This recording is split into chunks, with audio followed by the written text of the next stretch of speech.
Welcome to Friday's Market Wrap-Up here at Top Gun Options. Matthew Buckley, my call sign is Wiz. And folks, what a great week. A lot going on. But first of all, I feel like Obi-Wan Kenobi when he said, when Alderaan got blown up, right? And it's as if a million voices screamed out. It's as if a million liberals' heads exploded when they saw Vladimir Putin and Donald Trump meet for the first time over in the G20 summit.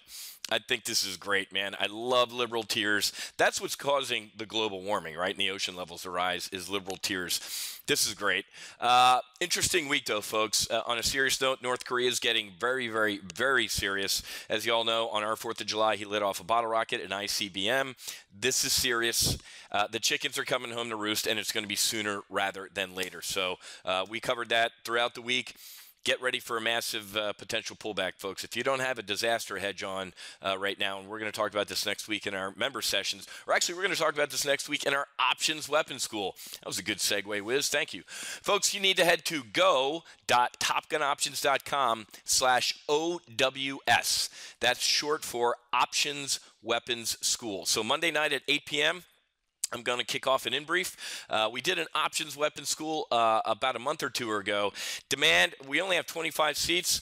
Got some a little upset people who wanted to get in options weapons school. So we're actually going to do it again real quick because we do have some room here. So Monday night at 8, make sure you head over to go.topgunoptions.com/OWS. I'm going to give you access to a free week of live trading and training here at TGO. And it's just come for the entertainment value, folks, because we are going to talk about North Korea. We're going to talk about Russia. We're going to talk about oil. We're going to talk about technology. We're going to talk about the financial stocks. We're going to talk about the Fed. We're going to talk about the blowout jobs report number today, which I'm going to get into. A lot of good stuff. And just for registering, I'm going to give you stuff that's worth, what, about $80 here. The Options Pocket Checklist and our TGO trade plan. That's $45 and $35 each, okay? So do me a favor. Head to go.topgunoptions.com/OWS for Options Weapons School, and I'll see you Wednesday night. Speaking about the jobs report, well, real quickly, folks, yesterday, all of these, and I told my private coaching clients, I told my members yesterday, folks, that was nothing. That's not the Fred Sanford, oh, this is the big one, Elizabeth, I'm coming. It isn't, folks. Any drift or head below the 50-day, any pullback in this market has been a BTFD moment, a buy the frigging dip.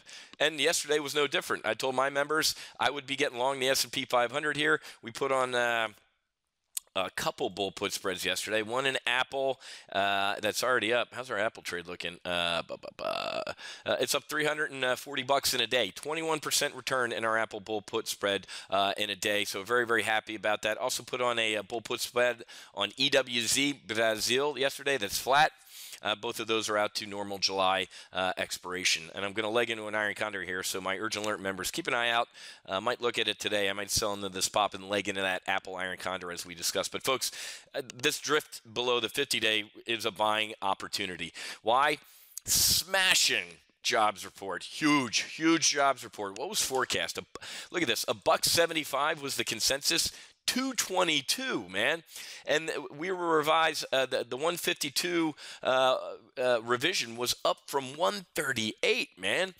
So, again, liberal tears, and he's really not doing anything. I will dissect the jobs report in about a minute. Give it to me. It's not super great news, but look at average hourly earnings. This is a big metric for me, guys. So, blowout jobs number, this doesn't put a smile on my face, folks. If we're making more jobs, hopefully people are making more money, and they're not. So, average hourly earnings ticked down, and the unemployment rate also ticked up. So, we'll dig into that in a second here, but the unemployment rate ticked up as more people join the workforce.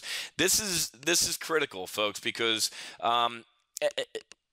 before I move in why this is critical, it was a lot more minimum wage jobs, but also, folks, there's kind of a big surge in government hiring. Now, I know the president has slashed White House staff. Secretary of State Tillerson is trying to cut like 15 to 25% of State Department, but there was kind of a little bit of a big bump in government hiring here. I don't like that, and I'm sure Trump doesn't as well. But the leisure and hospitality and education health. Again, the leisure and hospitality, folks, I don't begrudge a busboy, a bartender, a waiter. I've been most of those things. Hotel staff, they need to make a living, and they have families too. But, folks, that's really not going to get us to that 3% GDP that Trump's looking for. So stocks are obviously going to rally on this. But you might be sitting there doing a little bit of a, Wiz, the stocks are rallying on this, but doesn't that mean the Fed's going to raise interest rates? Now they can get back on that interest rate climb schedule. And when you say when interest rates are high, stocks will die, interest rates are low, stocks will grow. Folks, the way Janet's dialing up interest rates, I'm yawning. I covered the SocGen report a week or two ago about how they ain't dialing it up fast enough, man. If anything, she should look for a 25 bip raise next time and get out of capitalism, government. Unwind your balance sheet in the fall and start ratcheting up interest rates, folks. It's better to be a little bit early on this stuff than late. It's like, going to the airport, man. If you're 1 minute late, guess what? You ain't important enough to pull the jet back for, unfortunately. Got to be a little bit early, and I think the Fed needs to do that. So this is it's a great jobs report. The economy is looking a little bit better. We talked about yesterday or Wednesday, I think it was, about we had weak factory numbers and some other macro data that just aren't that good. So we're seeing a mix of macro data that is keeping, in the absence of just absolute horrific information, we're going to grind higher. And any of these pullbacks like yesterday are a BTFD moment. So grab a lucky strike. Take a drag on it when you see one of those pullbacks. But for now, those are buying opportunities. And you ready for this? The ultimate whiz caveat? Until it's not. But folks, I try and scare the hell out of my members. Why? Just like a fighter pilot, just like an options trader, you need to prepare yourself for the worst. What is the worst case scenario? So when it doesn't happen, you're pleasantly surprised. If you're whistling Dixie and unicorns and sunshine and lollipops all the time, you're going to get your ass kicked and you're going to be miserable. So in the absence of horrific data or a horrific world event, the market's going to grind higher and is going to be bullish.